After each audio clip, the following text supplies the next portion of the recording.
Bien, entonces vamos a iniciar con barroco, pero antes quería hacer enfatizar un poco en lo que es el análisis de obra, que creo que es básico, y quizás si hubiéramos estado en clase, el hacer el análisis en forma conjunta nos hubiera permitido tener más herramientas y que ustedes ya se las apropiaran. Pido disculpas a quienes vienen desde el FOBA conmigo, que hemos trabajado mucho este tema en Introducción al Análisis, que es poner en acción todo lo que ustedes saben del lenguaje visual. En este caso vamos a tomar una obra de Caravaggio, pertenece al barroco ya, pero vamos a pensar, ¿cómo empiezo a hacer un análisis de obra? Comienzo con el catálogo razonado. Cuando hablo de catálogo razonado, hablo, si ustedes quieren pensar, en esa fichita que se pone, que en el mundo museológico se le llama la nomencladora a la obra, ¿no? Que si ustedes compran un catálogo de un museo, vienen esos datos. Ingresan a un museo, les pido que en ese sentido es interesante, ingresar a los museos, van a ver estos datos, que son los datos mínimos para empezar a hablar de una obra. Primero, bueno, el título de la obra, en este caso es La Crucifixión de San Pedro. ¿Quién la hizo? Caravaggio, autor de la obra. ¿Cuándo se hizo la obra? Me marca el contexto. Las medidas de la obra, la ubicación de la obra. Y es interesante, yo ahí les puse una imagen que solemos no ponerla cuando analizamos las obras, pero es interesante ver dónde se ubican, ¿no? Algunas obras eran compradas, en el caso, bueno, ahí tenemos técnica y soporte, o sea, ¿qué técnica? ¿Qué se utilizó? Temple, se utilizó pintura al fresco, se utilizó óleo. Más adelante ustedes verán, son distintas técnicas, que eso lo hemos visto al principio del año y les pido que vuelvan y lo tengan bien en cuenta, las distintas técnicas que vamos a manejar en estos periodos históricos. Cambian los periodos, aparecen otras técnicas, las acuarelas, el acrílico, eso lo verán en Historia 3. Pero nosotros en este periodo en especial vamos a ver el surgimiento y el desarrollo del óleo, ¿no? Y todo lo que permite el óleo como técnica, desde poder brindar más volumen hasta el tiempo de secado, que es mayor, que es lo que ustedes deben haber vivenciado en pintura, y eso también permite empezar a arrastrar y jugar con veladuras, que era lo que veíamos en el Renacimiento flamenco, por ejemplo, y que lo vamos a continuar viendo. Por el otro lado, el soporte, o sea, ¿sobre qué construyo esa técnica?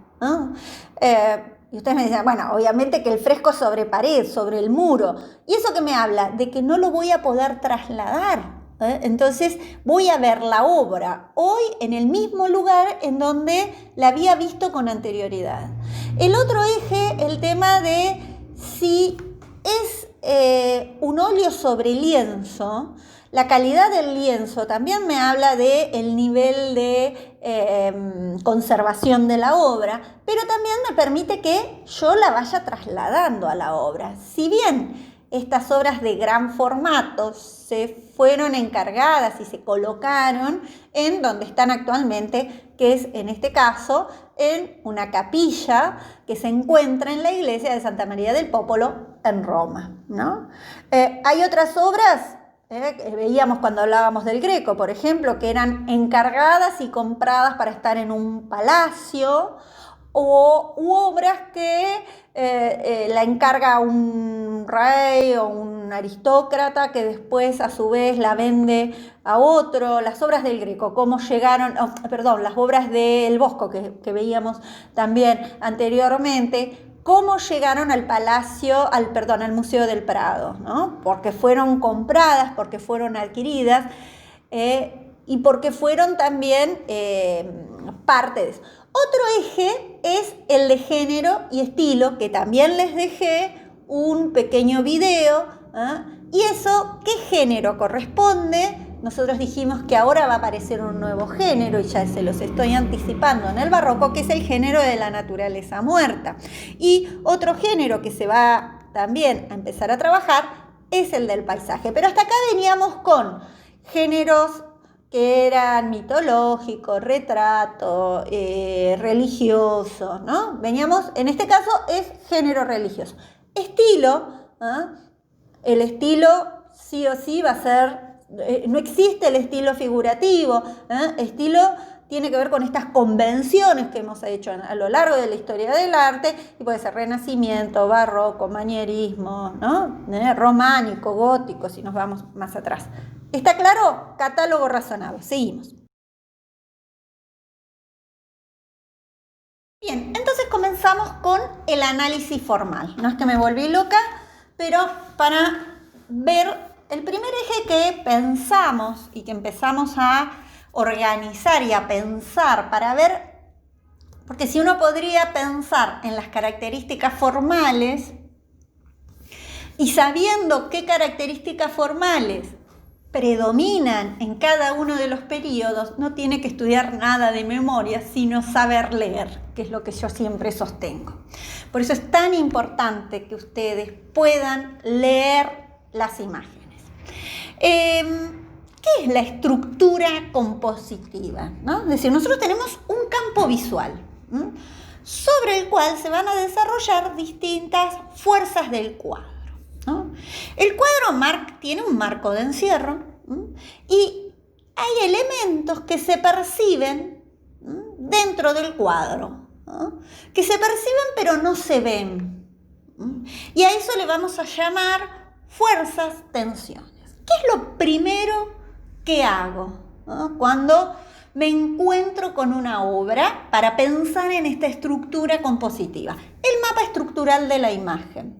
Entonces, señalo ese marco de encierro, y ese marco de encierro, o sea, los límites de la obra, me van a dar los distintos formatos. La elección del formato tiene que ver con una decisión también. No es lo mismo un rectángulo apaisado que un rectángulo en forma vertical. No es lo mismo un tondo, veíamos el tondo Doni de Miguel Ángel, que un óvalo, en el caso de la complejidad y la ausencia y la inestabilidad que genera el óvalo, ¿no? O no es lo mismo elegir un formato triangular o armar como veíamos en el caso del Bosco, que la pintura se construyera como una caja, ¿no? como una especie de lectura de libro que se abre y se cierra, que era muy común en los trípticos, ¿no? Entonces eso permitía que tuvieran lecturas, una lectura cerrada y una lectura abierta. Entonces no todos podían acceder a la lectura cuando se hace esa lectura abierta, a diferencia de cuando se hace la lectura cerrada. ¿Cuándo se abre ese tríptico? ¿No? ¿Y por qué? Y ahí ya aparece una idea de relato en el tríptico, porque hay tres momentos en el díptico, en el caso de ser dos cuadros separados. Esas son también decisiones de los artistas.